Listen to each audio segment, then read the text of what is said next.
চেছ কৰি থ'ব লাগিব চব এজোপা এজোপা এজোপা চব টকলা টকলা কি দেখোন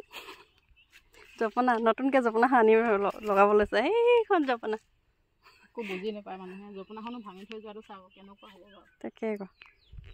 বাৰী পাতিছোঁ আমি মানুহ কিমান এণ্ট্ৰি কৰে ইয়াত ঠিকেই নাই দিনটোত ল'ৰা পৰা বোৱা লাগে নকৰা সেইখিনি তাৰপিছত ছাগলী তাগলী চব সোমোৱাই দিয়ে সেইটোৱে মেইন কথা হৈছে তাৰপিছত ইমান ধুনীয়াকৈ উঠি গৈছিলে গছ মানে জলকীয়া গছখিনি এইবোৰ চব টোকালি থৈ গ'লি অলপ আগতে টোকালি থৈ গ'লি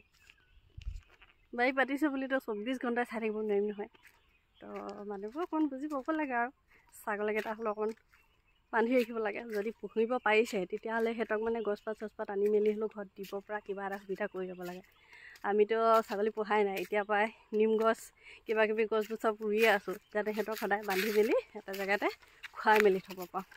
দুখ লাগি যায় আৰু সেইকাৰণে ৰিলচটো বনাই দিলোঁ ঘপককৈ দেই চাওকচোন ইমান ধুনীয়াকৈ লহপহকৈ ডাঙৰ হৈ আহিছিলে মানে বনখিনি উঘালি দিয়া নাই কি ইয়াত মানে বহুত ৰ'দ পৰি থাকে সেইকাৰণে মানে বনখিনি অকণমান দিনৰ কাৰণে থৈ দিছোঁ ওখ হ'লেও যাতে পুলিকেইটা ডাইৰেক্ট ৰ'দটো নপৰে আৰু সেইকাৰণে কেইদিনমান পিছত চফা কৰি মেলি আকৌ নতুনকৈ সাৰ দি দিম আৰু লাহেকৈ চাওকচোন কি ধুনীয়াকৈ উঠি আহিছিলে খতম কৰি দিলে মোৰ বাৰী খাই মেলি চেছ